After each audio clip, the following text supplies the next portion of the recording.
Hi everyone! Welcome again to my channel. For today's video guys ay i-update ko ulit kayo kung ano yung hitsura ngayon dito sa mga succulents ko. So, tinanggal ko na nga pala yung UV cut dito sa likod. Ayan, wala nang UV cut. So, unti-unti ko na silang sinasanay ma-direct sunlight. So, dito sa umaga lang naman sila nakaka-receive ng full sunlight dyan.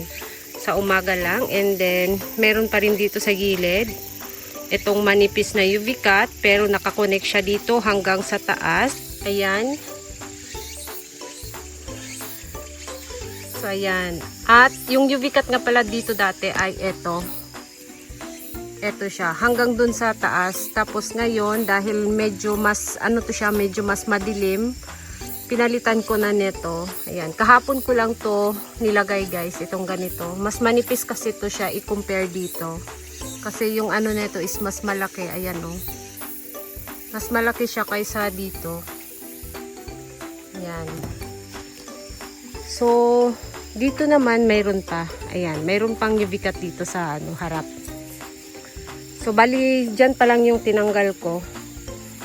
At mayroon nga pala ditong na sira, nagkaroon ng stem rot, yung isang pot dito na clay pot na ang nakatanim ay si Santa Luis. Ito siya. So ito yung dalhin ko ngayon sa bukid. Pupunta nga pala ako sa bukid ngayon para magpunla ng mga gulay. So ito is dalhin ko para i-propagate ko na rin sa dahon. Gawin ko siyang leaf propagation kasi yung tinanggal ko dito na ano ba yun, yung dahon galing sa flower stalk ay natuyo sila. Nag-dry lahat guys. Dahil siguro sa sobrang liit ng dahon niya sa flower stalk. Kaya ganon, mabilis silang mag-dry. Dahil din sa napakainit ng panahon. So ayan, gawin ko na lang siyang leaf propagation. Tapos, ito rin. Ayan, magtanggal din ako nito ng ilang dahon. Ito nga pala ay baby. Galing dito. So nagka-stem rot siya. Ayan. Tinanggalan ko ng tapos lagay muna natin dito. Tapos ito diniligan ko nga pala to 2 days ago. Hanggang ngayon basa pa siya sa ibabaw kung nakita ninyo. Ayan. Kasi sobrang soft na ng dahon niya. Nangungulubot na siya guys. So ngayon ayan, bumalik ulit siya sa dati. Napakatigas ulit ng dahon at napakataba. So, parang kailan lang talaga na nung tinanim ko siya dyan, meron pa silang space. Ngayon wala na oh. Dikit na sila masyado. And, eto namang ko, ayan, si Frolifica. So, hindi siya masyadong mataba dito. Yung nasa direct sa ground ko na Frolifica, mas malaki yung rosette niya. Tapos, ito rin, diniligan ko rin to, si Mibina. Ayan, napakatigas ng dahon niya. At bumuka siya ngayon, ayan oh. Paumbok nga pala siya guys. Ayan yung hitsura kapag tingnan mo siya sa baba or sa gilid. So bumuka na yung niya oh, mga rosette niya. So sobrang tigas guys. Tapos eto naman si Allegra, diniligan ko rin. Kaya ganyan yung hitsura niya, bukang-buka yung dahon. Ang ganda ng niya oh, paikot yung guys oh. Maganda tingnan. So, ngayong taon, buti na lang ay naano ko yung goal ko na hindi siya magsara. Last year kasi, tiklop na tiklop siya. Kahit diligan mo pa siya, hindi siya bumubuka. So, ngayon, ayan.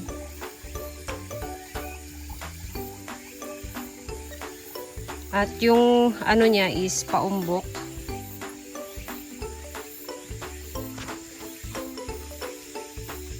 Si Revolution nga pala to siya guys. At parang meron ulit siyang mga babies sa sa stem. Maliit pa nga lang. Ayan sa ilalim. May mga bagong dyan. Yan. So, ayan guys. At ito rin, diniligan ko rin. Kaya bumuka rin yung ano niya, rosette niya. So, sana medyo lumaki siya ng konti. Katulad nung dati na yung mother plant niya is malaki yung rosette. So, sana ito rin. So, si ano nga pala to siya? Si Crazy and Ryan. Tapos, ito, ayan, basa pa rin siya hanggang ngayon. Kasi ito siya, binabad ko ng, ano, whole night. So, isang gabi ko siyang binabad sa tubig. Kaya hanggang ngayon, mas ito siya ang, ano pa, yung mas basa pa dito sa kanilang lahat. Kasi napaka soft ng dahon niya. So, ayun, naisipan ko siyang ibabad. At, nag-crested nga pala siya guys. Ayan, kung nakita ninyo. Crested yung rosette niya. Hindi siya nagkaroon ng 3 rosette na hiwalay. Ayan. At marami din siyang mga babies. So, binilang ko yung baby niya. Meron siyang 4 na baby. Yung kaya ko lang makita. Ayan, meron siyang 4. So, hindi ko na siya pwedeng itaas yung kasi matigas na yung dahon. So, kapag iangat ko pa yung dahon niya, mag-crack. Yan. So, may 4 siyang babies. Si Zaragoza. Tapos, eto, bumuka na si Lovely Rose. Yan, maganda yung niya, oh. Para talaga siyang rose.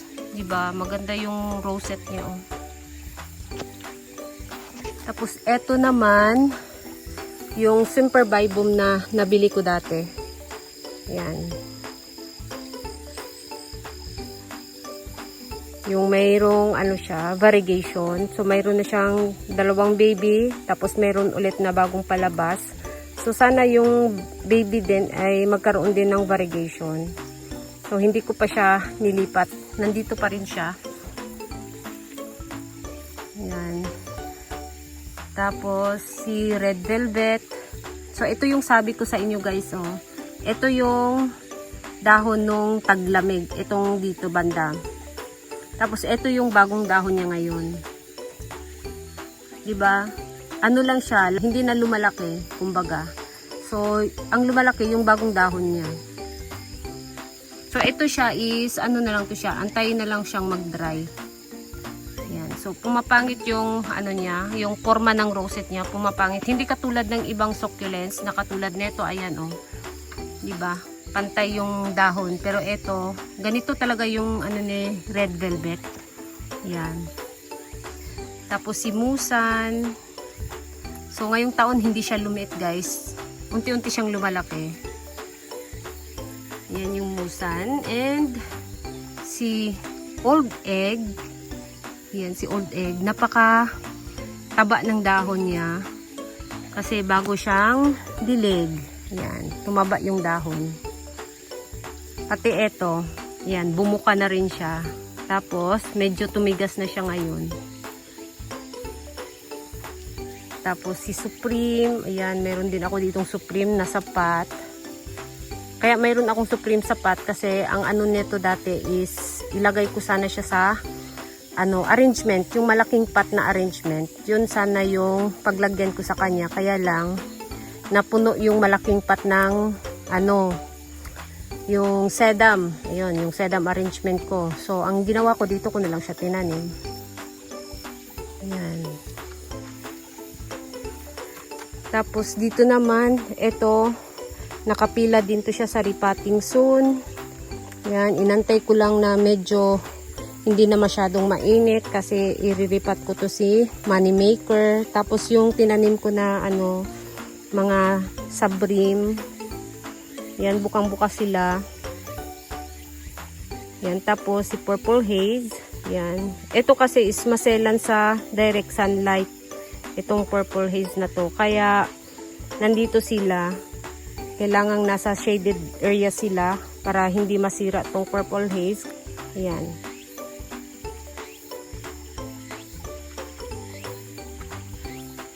Tapos, mga Peach Boy, ayan.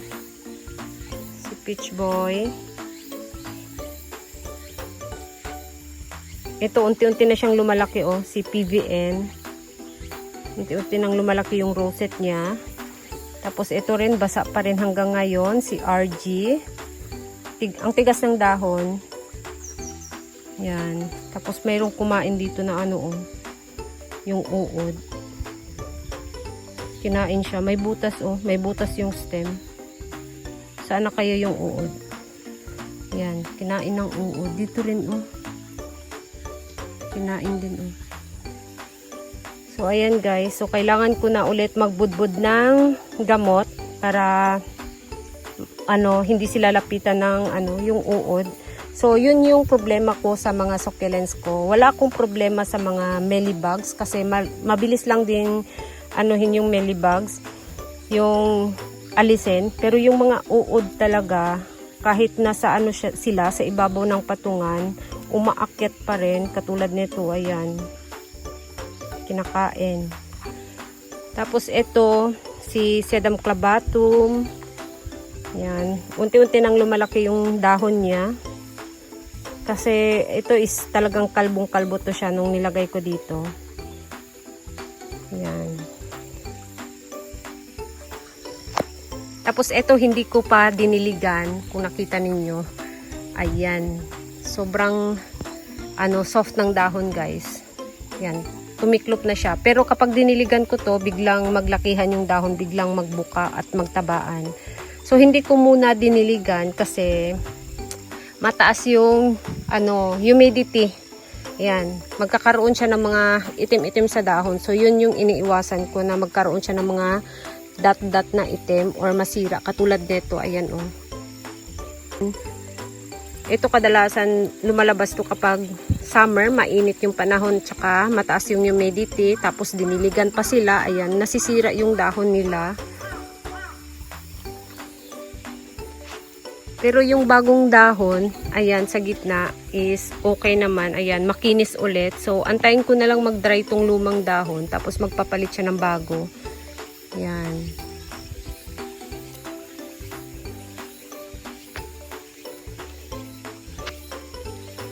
And then, ito naman si lemonade. So, ngayong taon guys, maganda yung lemonade ko. Hindi siya nagkaroon ng stem rot, kasi last year yung ganitong ionium ko, ang bilis nagkaroon ng stem rot. So ngayong taon ay ayan. So ito paminsan-minsan dinidiligan ko. So ngayon saradong-sarado sila, pero kapag nakaramdam na sila ng medyo malamig yung panahon, ayan, mag-unti-unti na siyang bumubuka. Ayan. Maganda siya kapag bumuka na, para silang bouquet. And then yung ito si Onslow tsaka si Ruby Necklace. Tingnan niyo guys, malaki na yung Onslow sa gitna. Ayan, silang lahat lumaki na.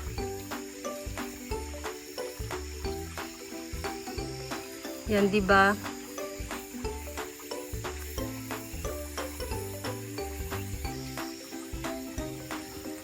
So, ayan, nangungulubot na naman ulit siya. Gusto na naman niya ng tubig. So, itong si Ruby Necklace, matakaw sa tubig. Tapos, yung si Purple Delight, ayan, malaki na yung niya at mahaba na rin yung stem nila. So, ikakatings ko na naman ulit yan para magkaroon ng bagong suloy. Para, siya, tingnan, makapal. Ayun. Tapos itong sa gitna mayroon din konting mga dot-dot sa dahon, pero yung mas madami talagang mga dot sa dahon ay yung nandito sa gilid. Yan.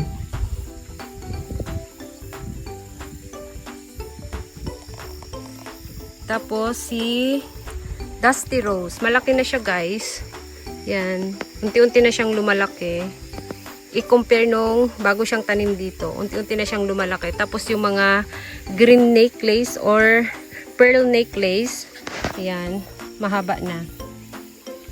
Mahaba na siya hanggang dun sa baba. Ayan, tingnan niyo.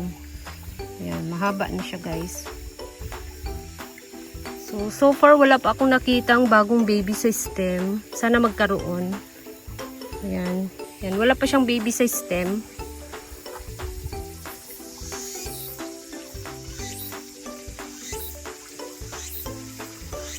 Tapos, yung tinanim ko dito na, sino nga to? Si Borostel, ayan.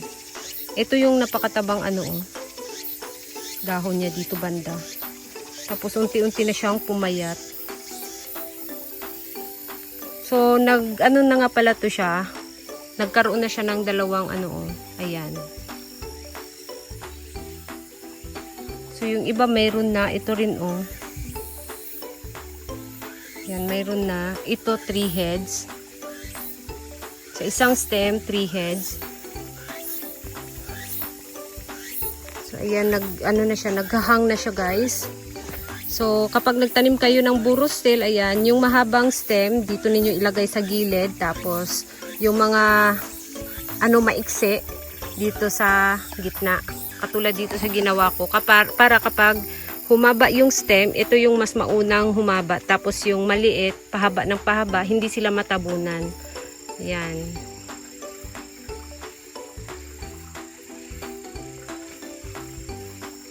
So, makapal na siya tingnan, Maganda siya tingnan, di ba? Makapal na siya. Tapos dun sa likod, lipat tayo. So, ito naman si Leticia. Maganda yung dahon niya ngayong taon.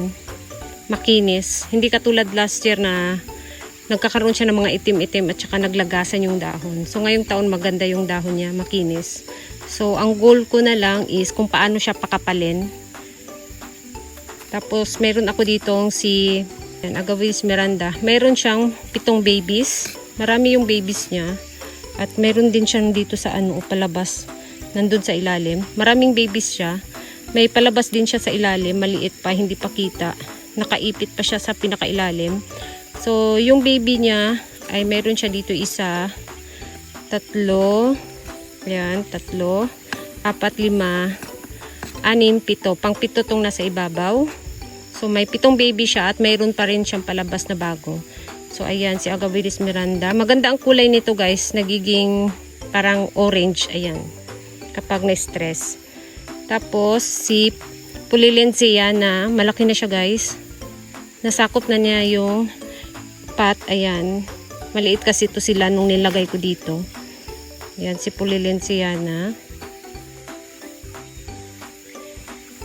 Tapos, eto nga pala may nasira dito. Nag-stem rot na isang elegance.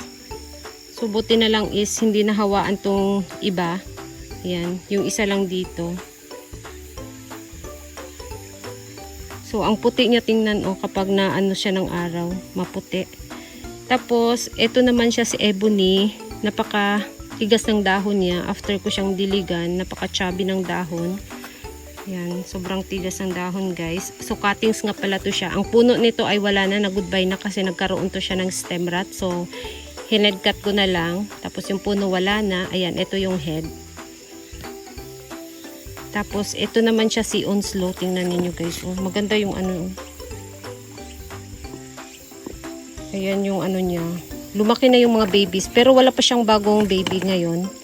Ayan, sana magka-baby siya ulit. Para mas lalo siyang dumami. Ayan. Madali lang din to siyang i-propagate sa dahon. Tapos magkaroon ng baby. Ayan, mabilis siyang padamihin. Itong si Onslow. Tapos, itong tumabingi ko dati na medyo tabingi pa rin siya, pero hindi na katulad dati. Yan, si Monroe. At napakakapal ng farina. Yan, kaya puti siya tingnan kasi sa farina, makapal. Tapos, ito yung silhouette na yung rosette ng mother plant is, nawala. Ang lumabas sa rosette is yung flower stalk. So, ang pumalit naman ngayon ay mayroon siyang 5 babies. Yan. So, ito yung dalawa yung malaki. Ito, malaki. Tapos, ito. So, yung dahon niya na nilagay ko lang din dito. Ayan, mayroon ng baby, Tapos, ito naman si Flower Blanc. So, maganda yung rosette nyo ngayon. Cute. Cute yung rosette ni Flower Blanc. At si Jesseray. Yan guys. Ang dami niyang baby ngayon. Dumami na siya oh. So, ang kulay nga pala nito is nagiging pink yung dulo. So, ayun, abangan na lang natin guys sa taglamig kung ano yung hitsura niya kapag na-stress na siya sa taglamig. Ayan. So, ngayon kasi halos ang mga kulay nila ay ganito. Parang puti na parang green. Ayan. So, antayin natin kung kailan sila magpapalit ng kulay. Tapos ito, hindi naman siya gaanong nagpapalit. Parang pumuputi lang siya kapag na-stress. Itong si Kiseringiana. Medyo pumuti lang siya. At meron ako ditong Pulidonis na ito siguro guys si to siya, hindi siya si Pulidonis. Ang tingin ko si si Hanaurara kasi maliit yung rosette niya. Mas maliit kasi si Hanaurara kaysa kay Pulidonis. Yan. Nabili ko kasi ito siya ng Pulidonis ang pangalan. Ayan, lumaki na rin siya oh.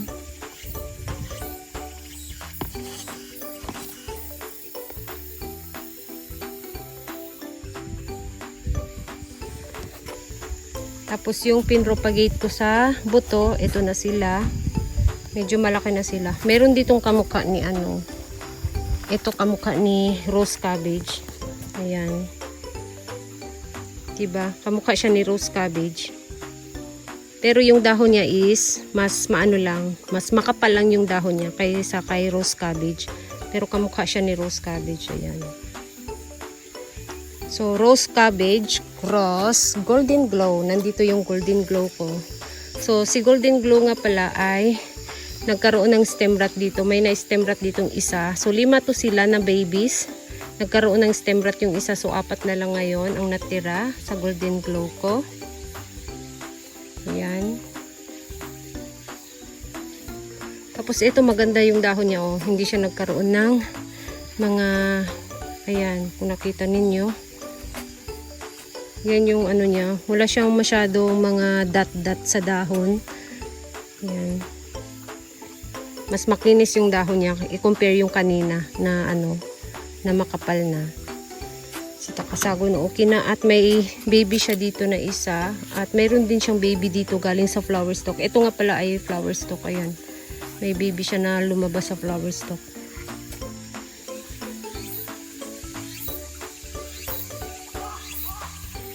At ito naman mga blue jelly beans ko na nandito lang din sa gilid ng patungan ko. So ito nga pala siya ay rain or shine. So ayan guys. Nagkakaroon siya ng mga dot-dot sa dahon. Yung mga ganito. Nakita ninyo. May mga siya sa dahon. Mga ganito oh. Pero overall okay naman siya. Yan. Maganda yung pagkaano niya dito. Mataba na compact yung dahon niya. Yan. Tapos yung tinusok ko dito na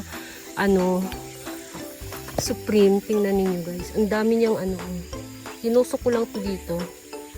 Ang dami niyang babies. Ayan si Supreme. So ayan guys, maganda yung maganda yung pagka-compact niya. So yun lang guys yung yung update nila dito sa sa patungan ko dito. So unti-unti ko nang sinasanay sila ma-direct sunlight para hindi na ako mahirapan pagdating ng autumn to winter time. Ayan. So kapag malamig na yung panahon, ayan, babalutin ko na naman sila ng plastic paikot kapag winter na. So, yun guys, yung latest update. Thank you so much for watching and please don't forget to subscribe and like to my channel. Sa hindi pa nakapag-subscribe, please subscribe my channel at i-click nyo na rin ang bell button para ma-update kayo pag nag-upload ako ng bagong video. Thank you so much for watching and see you on my next video. Bye-bye!